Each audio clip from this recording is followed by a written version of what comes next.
Hello and welcome to Shuffle, podcast where we love music. My name's Paul. I'm Mark. And today we're going to do a little preview because we're off to Primavera Sound Festival in Barcelona next week, aren't we? Yeah, I think we booked it about a year ago, was it now? Yeah, something like that. Seems like so far away. It's going to be class. I mean, we'll get it out the way first. The reports on Twitter for the first weekend haven't been amazing, have they? No, so yeah, there's 2 weekends with Primavera Sound. They do like Coachella weekend 1, weekend 2, and weekend 1's been taking place this week. And yeah, some of the comments and stuff on Twitter and Instagram have been suggesting that it's been a bit of an organisational disaster, at least the first day anyway. Yeah, it's not been the best, has it? No, lack of water. People queuing for an hour and a half for a beer, and just not enough staff, I think, has been the main kind of takeaway. And stages coming in and out of stages not being organised very well, and that kind of thing. And for the amount that you kind of pay to kind of get there, it's not the best, is it? Especially because they've been doing the festival for I think 20 years now as well, so there's no real excuse for poor organisation. And now they've sort of openly talked about just how much they've lost and stuff over the past few years, which is understandable, and they've basically said they only want to recoup as much money as they can in this 1 year, basically, to offset the losses in the previous years. But you shouldn't be at the expense of the experience or people's safety. It's safety being paramount, really, and I think it's just a shame because I was so excited because the reputation of the festival is such a huge thing. It's kind of widely regarded as, from people who have been there to have been like the best festival to go to, sort of thing, hasn't it? Especially like in Europe. So it was a bit of a sour note that like we were left with this weekend, wasn't it? Like the weekend before we go to Barcelona, and we're in a really privileged position to be able to go there, and it was just seemed a little bit of a real letdown sort of thing, but I've got a friend there who's there at the moment, who's kind of reported back that things definitely calmed down on the second day, and things may have been social media-ified. Things get amplified in these echo chambers, don't they? And you don't know until you get there and see for yourself, really. And don't be wrong, I imagine things weren't the best. I kind of do believe a lot of the people who have been on Twitter, but hopefully the festival will have listened and put measures in place maybe to rectify the situation. You have seen things on Twitter at least coming out in the past couple of days saying things did get a little bit better. We were giving out free water and all this kind of stuff, so at least the basic human needs were met. I think water is the basic fundamental, really, isn't it? Especially when you're 21 degrees at midnight and stuff. People need to be hydrated in those sort of scenarios, and I can understand the panic. I think the other thing as well is slightly disappointing thing that is just one of them things of festivals sometimes. Like I've even had this at Glastonbury where like I saw a few people saying that the sound wasn't loud enough at some of the stages. So that comes with being outside at a festival, doesn't it? So we'll see. It's a bit of a we'll see at the moment, isn't it, for a lot of things. But as I say, we're in a really privileged position to be able to go to the festival and travel across Europe to be able to go there in the first place. So we're going with an open mind, aren't we? Definitely. And we're just going to try and have fun where we can have fun and stay safe. And then, we'll go from there, try and watch some good music. So that's a nice transition onto the actual reason why we're going, which is the music. And this is going to be my first festival experience since 2011, I think, possibly. Proper festival, I've been to little local stuff here and there, but I think this is my first proper punter festival experience for a long time. So I'm very excited. I think I went to Kendal Call in 2018. That was probably my last But yeah, it's, the whole COVID thing, yeah, it's been a while anyway, hasn't it? So I'm eager to get back into the field. Well, I don't think it's a field in Barcelona, is it? No, Onto the concrete, yeah, or the beach or whatever. But yeah, really. So how much was like Primavera on your radar, like sort of in general? not particularly. Yeah. I mean, you think of festival in Spain, you think of Benicassim straight away, don't you? It wasn't really on my radar at all until you brought it up as like a suggestion. But the more you do reading into it, about it's as I said before, it's got like a really good reputation, hasn't it? Yeah, definitely. Yeah, I think it has been on my radar, and like people have been on, followed on Instagram and stuff, and like buzzed off it and stuff.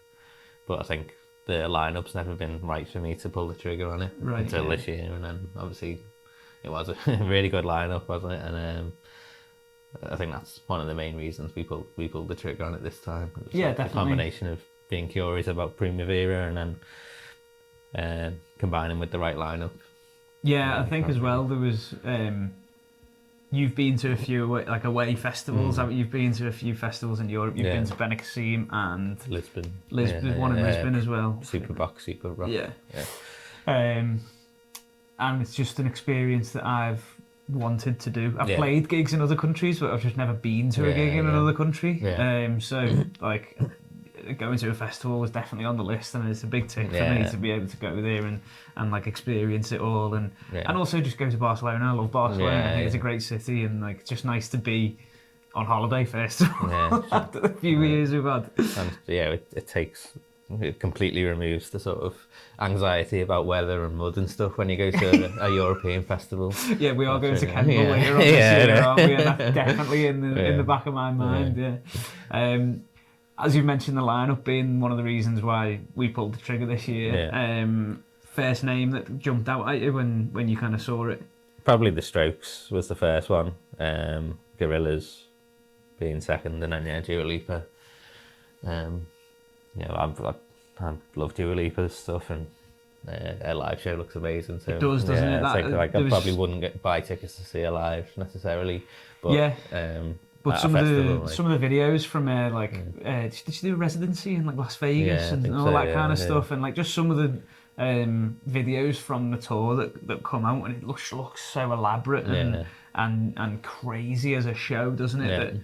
That it just looks like something that you want to see. And The Strokes, I don't think neither of us has actually seen them live before. Like one of the few bands we haven't seen live in our lifetime, but also one of our favourite bands. So it's about time we had to see them, really. Yeah, and hopefully they will have recovered.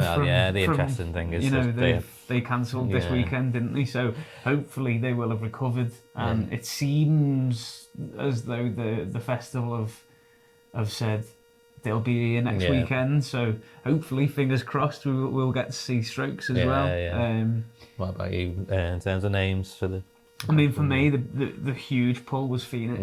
They're genuinely I'd say top 5 bands for me of my lifetime. I'm so in love with that band, everything they stand for, and everything they've ever kind of created. I'm just a real Phoenix fanboy, really, and they've been away for so long that as soon as I saw their name come up, I was like, I'm in. Let's go. Like I don't care. And it seems possibly that we might be able to see them twice in one weekend. Possibly, they're playing twice at the festival, kind of an indoor pre-gig, and then the headline. It's not even a headline, is it? It's then the set on like the last day. So hopefully we'll catch them at least once, because they're definitely kind of.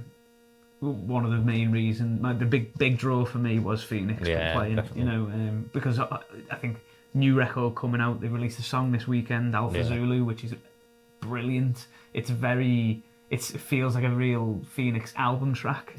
And it's got like some twists and turns and lovely, luscious Phoenix chorus and all this kind of stuff. So I'm excited to see that one live, and obviously with them releasing new music and playing festivals, that means new record this year. And that just is incredibly exciting for me. So getting early, getting at one of the first shows that they've done for years. I think they played in Paris this weekend, or a festival in France somewhere this weekend. So for me that was one of the big pulls. But also there's like quite a few kind of smaller acts as well, isn't it, that are playing that we kind of, it's a bit of an interesting one for them reasons. Yeah, I'm hoping Celeste is going to turn up because we had tickets to see her in Manchester and she's completely cancelled their shows now because of issues she's been having with her voice and her health and stuff. Well, I think she did the Jubilee concert last night, so I'm hoping she'll be in good enough health to fly over to Barcelona because I really want to see Celeste. We loved their album. Such a good album, that, and it's such a shame she's not been able to really give it the life it deserves. You know, obviously that it was lockdown, wasn't it, when it got released, and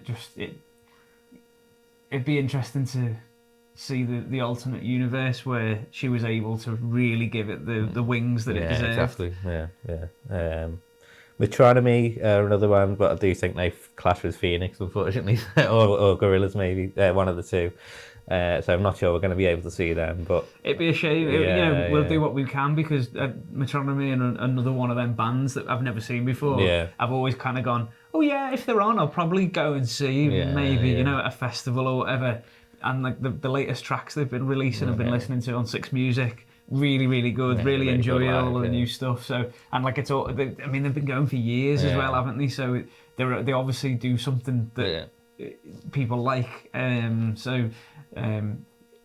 We've often said this about festivals, in that the best position to be in is clashes. Yeah. It just means that the festival lineup's that good that you've got to make a choice. Yeah. It's a bit boring when the choices are made for you throughout the day. You look down the list and you think, oh well, I'm definitely going to go to them five, and it doesn't clash with everything. Yeah. You kind of want them clashes. You want that push and pull and like almost drama for yourself, really, don't you? Where like you are torn between the two things. You know, maybe put in the comments like what's the biggest clash that you've ever seen at a festival that you were just torn by. Gorillaz for me is definitely another pull. Like, we love Gorillaz, don't we? Yeah, they put on such a good show, don't they? Yeah. Like the whole experience visually, obviously sound, the songs are great, but yeah, the whole thing is great, isn't it? Yeah, 2010 Glastonbury, we saw them, didn't we? Yeah. And then I think we saw them in the MEN a couple of years later. Yeah. Maybe 2014, 15, something like that. Yeah. So it'd be really great to see them. Obviously, they've had a new record out this year. Yeah. It'd be nice to see them just play live a new life, you know, and kind of that freshness about this. It feels like there's a freshness about them a little bit with Gorillaz. I think they went through a little bit of a period where it was hard for them to kind of reinvent what they'd done, because what they did was so out there and on its own. It's how do you reinvent that? But I think with the visuals that they've come to, like recently, it's just gone up a new level, I think. Yeah, they're just massive on collaborations as well, aren't they? So it'd be interesting to see if there is any collaborations at the festival. I know. Damon Albarn went on stage at Coachella, didn't he? With Billie Eilish. Eilish, you know, so he is just really up for like collaborations and finding new ways how to create amazing music. So interesting couple of acts that you could potentially get on board with. I'm actually excited to see Charlie XCX as well. That's another one. Clash with anyone, but she's got some bangers, hasn't she? So that's bad to just go off. Just a really good pop artist. I think she went to Lipper as well. So got a bit of a Liverpool pull. And one of the big ones for me, probably Tame Impala. I just love The Less I Know The Better. It's just it's that everyone's just it's one of them where like we're probably gonna have to like deal with the rest of the set. You're gonna have to manage your minutes a little bit here, aren't you? You know, like I feel like if you're late, you're probably not gonna be that bothered. But you know, it's a good time to get some pizza or something and then have a slow walk up. Absolutely, that. I think Tame Impala for me are one of them bands. It's kind of one guy, really, isn't it? And like he's that first record that he released, and it just went to the moon, didn't it? And he's kind of been really good at keeping hold of that psychedelic audience. And I can't listen to a record of it myself personally. They're just not. I couldn't.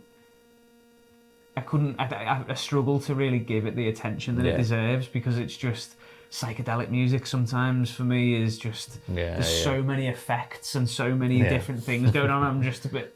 it just boggles my head a little bit. So for me personally, that is one act that I'll be managing myself through, and just go there, open my mind.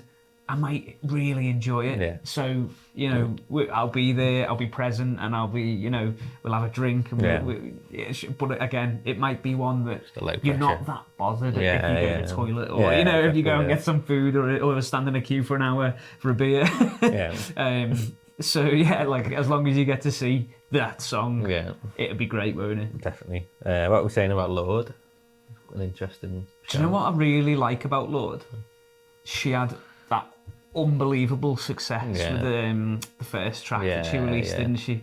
I forget the name of it now, but it's that one. And then she just really seemed to try and be an artist. Yeah, no, she isn't. And she just is that. She's an artist, isn't she? And I think that's a lot of people would have been swayed and just been, no, let's crack on and like, do that again and again and again and again and again and again. She's not that person. She's not that artist. She's very Kate Bushy in a certain way, in that like I'll just disappear. I'll go and make a thing that I really, really want to make and that I truly believe in, and that'll be the thing that comes out. And whether you like it or not, it doesn't bother me. And I think it really stands to reason that like David Bowie loved her. These you always got to look at like who's fans of who's a little bit, haven't you? And like when David Bowie's on your side. That's something else, isn't it? So absolutely.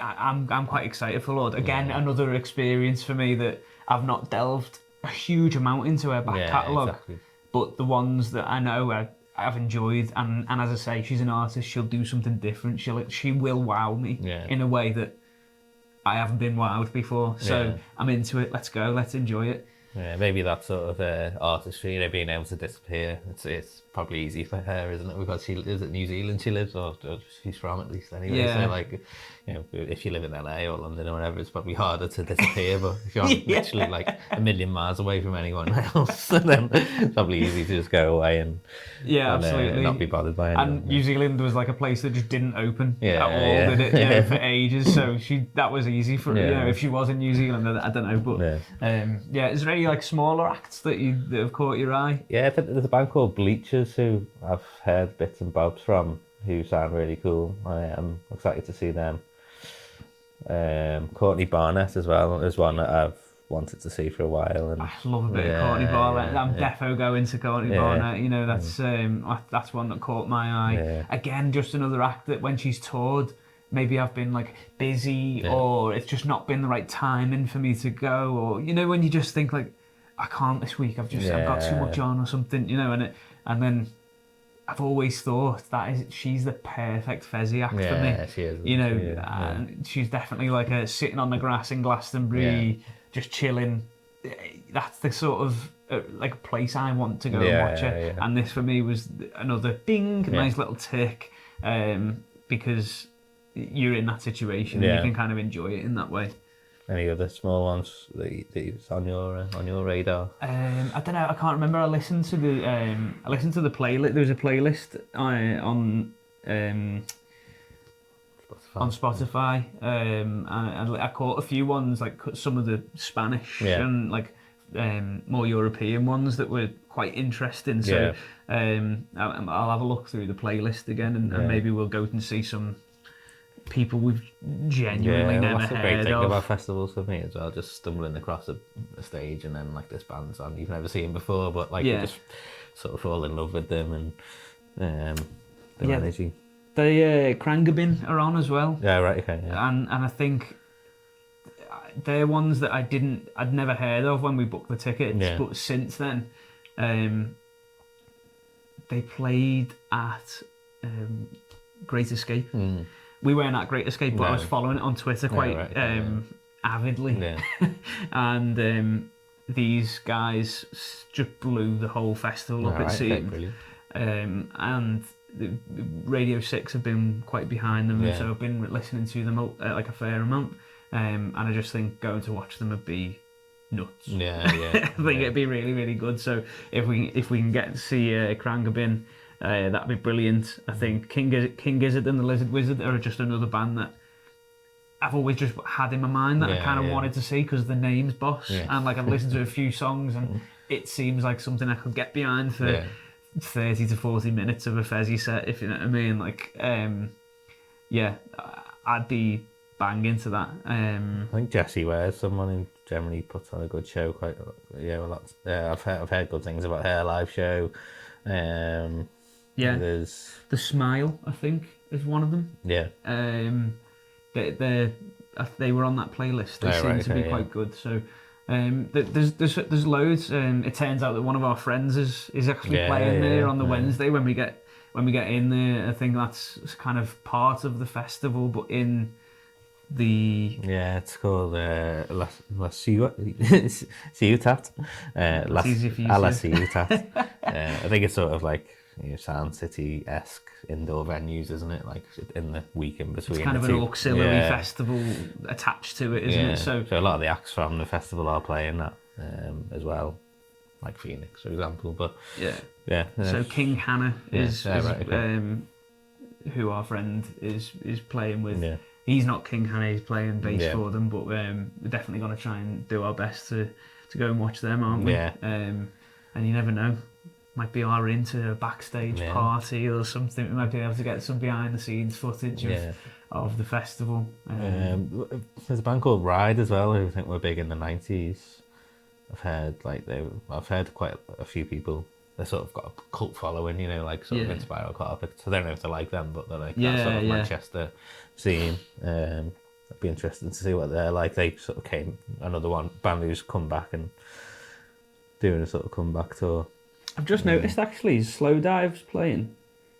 I'm sure Slowdive has done a track with Gorillaz on their latest record. Yeah, I think so that's definitely something that they'd be looking to do live, wouldn't it? Holly Humberston as well. Oh Really excited to see her. Yeah. So this video is essentially just saying we're going to try and go to everyone, which is impossible, and we're going to have these clashes, but we are going to do some vlogs while we're there. Yeah. We're going to try and take you with us for the festival, and I suppose we'll kind of wrap it up a little bit.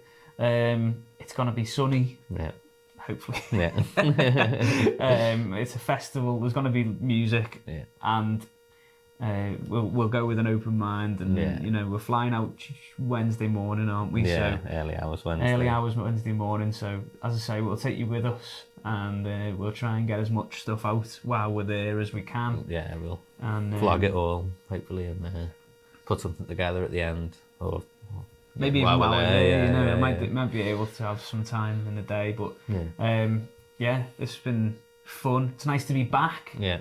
I know we did a video which we want to try and do a lot more of, isn't it? Which was like a kind of a gig review, post-gig review when we went to see. Where did we go to see? Peach Pit. Yeah. So that's definitely something that we want to be doing a lot more of in the future. Yeah. And. Yeah, it's nice to be back in the studio and talking about music. Yeah, definitely. Yeah.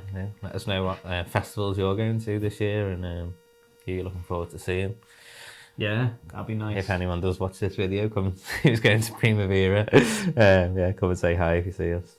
Yeah, and we're going to do a wrap up as well. Obviously, we'll do a nice little wrap up video, probably back here once we've had the time to digest the whole 4 days or whatever it is, and we'll just have a good week of music and tapas. Yeah, that's right. And as we mentioned before, we're going to Kendall Calling as well later on this year, so we'll do another build up to that, and then obviously same sort of content during and after. And any other stuff we've got. We're going to try and go Great Escape next year, maybe Sound City again, and maybe pick another sort of bigger festival to do as well. So thanks for watching. Remember to like, subscribe, hit us with a comment about, as I said before, what festivals you're going to, and what's the biggest clash you ever had to deal with at a festival between artists. I think that's going to be quite a laugh. Yeah. Just on that, what's the worst one you've ever had to deal with? Put me on the spot. Do you know what? One year I thought it was a really good idea to go and watch Black Eyed Peas instead of Blair. Oh God! At Glastonbury, that was a really horrendous decision. And after 2 songs, I thought, "What the fuck am I doing here?" And then I just left. Yeah. So I don't think it was a clash necessarily, but the only sort of thing that's springing to mind at the moment at T in the Park. I went to see Elbow and it was like absolutely hammering it down with rain, and they were very good. But like Calvin Harris was headlining the main stage, which is probably why I probably went, because I'd rather see a live band than a DJ. But like, you could sort of see the main stage a little bit through the trees behind, and it was like you can see the screen, and then Will Smith suddenly there doing like the Fresh Prince with him and stuff, and then like all these fireworks going off, and you're like, probably should be there, shouldn't they? It's worse that you could see it. It's so much worse than it. Like, oh no, that's horrendous. That's just bullseye from the 80s. It's what you could have won, isn't it? Oh no, yeah, we'd love to hear stories like that. In the comments, hit us with them. But yeah, thanks so much for watching, and we'll see you in Spain. Yeah, nice one.